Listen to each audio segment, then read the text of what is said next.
Hello viewers, welcome to my channel English in easy way. আমার channel English in easy ওয়ের মাধ্যমে বিশেষ করে যেসব ছাত্রছাত্রীরা ইংলিশ গ্রামারে দুর্বল, বিশেষ করে বাংলা মিডিয়ামের যারা ইংলিশে খুবই দুর্বল, তাদের জন্য আমার এই ভিডিওগুলো। তো আমার ভিডিওতে যদি তোমরা উপকৃত হয়ে থাকো তাহলে অবশ্যই আমার চ্যানেলটিকে সাবস্ক্রাইব করবে ও লাইক করবে ও শেয়ার করবে। তো এখন যে টপিক নিয়ে আমি আলোচনা করছি সেগুলো হচ্ছে ভয়েস চেঞ্জ। এর আগে আমি যেগুলো আলোচনা করেছিলাম সমস্ত কি নিয়ে, টেন্স নিয়ে। এখন যেগুলো হচ্ছে সেগুলো হচ্ছে ভয়েস চেঞ্জ, অ্যাসার্টিভ সেন্টেন্সের ভয়েস চেঞ্জ কীভাবে করতে হয়। তো আমি প্রেজেন্ট টেন্সের present indefinite, present continuous, present perfect বুঝিয়েছি এবং এখন যেটা চলছে সেটা হচ্ছে পাস্ট টেন্সের। তো পাস্ট ইনডেফিনিট বোঝানো হয়েছে, আজকে যেটা বোঝাবো সেটা হচ্ছে পাস্ট কন্টিনিউয়াস টেন্সের ভয়েস চেঞ্জ কীভাবে করতে হয়। তো চলো আলোচনা করা যাক ভয়েস চেঞ্জের। পাস্ট কন্টিনিউয়াস টেন্স,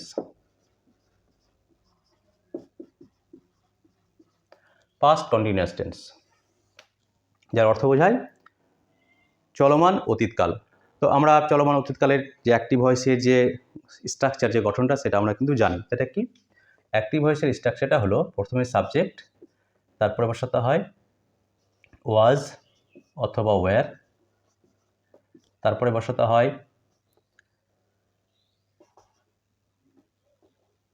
ওয়াজ ওয়্যার, তারপরে বসাতে হয় মূল ভার্ব বা ওর সঙ্গে আইএনজি, তারপরে অবজেক্ট। এই হলো পাস্ট কন্টিনিউয়াস টেন্সের স্ট্রাকচার। প্রথমে সাবজেক্ট, তারপরে ওয়াজ ওয়্যার, তারপরে ভার্বের ফার্স্ট ফর্ম, ওর সাথে আইএনজি যোগ, তারপরে অবজেক্ট। তো এই হলো অ্যাক্টিভ ভয়েসের স্ট্রাকচার। এবার এটাকে আমরা প্যাসিভে নিয়ে আসবো। প্যাসিভে নিয়ে আসার একই সিস্টেম, একই নিয়ম। সেটা কি? প্রথমে অবজেক্ট চলে আসবে, তারপরে এখানে ওয়াজ ওয়্যার যা আছে তাই থাকবে। তারপরে কি করতে হবে? যেহেতু ভার্বের সাথে আইন যোগ আছে, তাহলে আমরা জানি যে একটা ভয়েস চেঞ্জ করতে হলে বি ভার্ব ব্যবহার করতে হয়। তো কন্টিনিউয়াস টেন্সে, যে কোনো কন্টিনিউয়াস টেন্সে ব্যবহার করতে হয় বিইং। বিইং ব্যবহার করতে হবে, বি এর সাথে আইএনজি যোগ, বিইং। তারপরে ভার্বের থার্ড ফর্ম, তারপরে বাই বসাতে হয়, তারপরে সাবজেক্ট। এ হলো পাস্ট কন্টিনিউয়াস টেন্সের প্যাসিভ ভয়েসের স্ট্রাকচার। তাহলে আমরা স্ট্রাকচারটা পেয়ে গেলাম, অর্থাৎ স্ট্রাকচার জানা থাকলে ভয়েস চেঞ্জগুলো আমাদের করতে সুবিধা। তো এবার আসা যাক উদাহরণ দিয়ে কয়েকটা বোঝানো যাক। 1 নম্বর যেমন দেখো, অ্যাক্টিভ ভয়েসের she was writing a poem. তাহলে এর অর্থটা কি হলো? She was writing a poem, সে একটি কবিতা লিখিতেছিল, সে একটি কবিতা লিখিতেছিল। এবার একটা আমি প্যাসিভে নিয়ে আসবো। প্যাসিভ কি? A poem, poem. এবার ওয়াজ আছে, ওয়াজ থাকবে। এখানে সি যেহেতু সিঙ্গুলার এক বচন, তাই ওয়াজ ছিল। এখানে আ পোয়েম, সেটাও সিঙ্গুলার এক বচন, তাই এখানে কি হয়েছে? ওয়াজ বসবে। এবার কি বসাতে হবে? Being, being. তারপরে ভার্বের থার্ড ফর্ম, তাহলে এখানে ভার্ব কি আছে? রাইট, রাইটের থার্ড ফর্ম হচ্ছে রিটার্ন, রিটার্ন।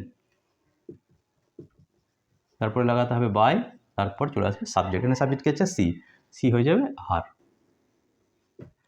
এ হলো অ্যাক্টিভ থেকে প্যাসিভ করার নিয়ম। আরেকটু উদাহরণ দেওয়া যাক। They were playing football, they were playing football, তারা ফুটবল খেলিতেছিল। তাহলে একটি কাজ অতীতে চলিতেছিল বোঝায়।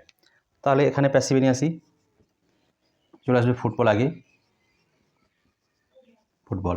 এখানে দে ছিল বহুবচন, প্লুরাল নাম্বার, তাই সেক্ষেত্রে ব্যবহার হয়েছে ওয়্যার।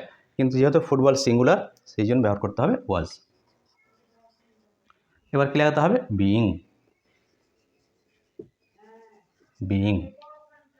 তারপরে ভার্বের থার্ড ফর্ম, এখানে ভার্ব কি আছে? প্লে, প্লে থার্ড ফর্ম হলো প্লেড। তারপরে কি লাগাতে হবে?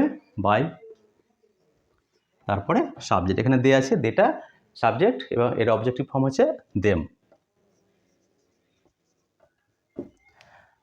She was writing a poem was being written by her, they were playing football, football was being played by them. আরেকটু উদাহরণ দেওয়া যাক। Active, mother was cooking fish, mother was cooking fish, মা মাছ রান্না করিতেছিল। এবার এটাকে আমি প্যাসিভে নিয়ে আসি। Fish was being cooked by mother. Mother was cooking fish, passive voice হলো fish was being cooked by mother. এ হলো পাস্ট কন্টিনিউয়াস টেন্সের স্ট্রাকচার এবং তার কয়েকটি উদাহরণ। আশা করছি তোমরা বুঝতে পেরেছো ভয়েস চেঞ্জটি। যদি আমার এই ভিডিওয় তোমরা উপকৃত হয়ে থাকো অবশ্যই চ্যানেলটিকে সাবস্ক্রাইব করবে।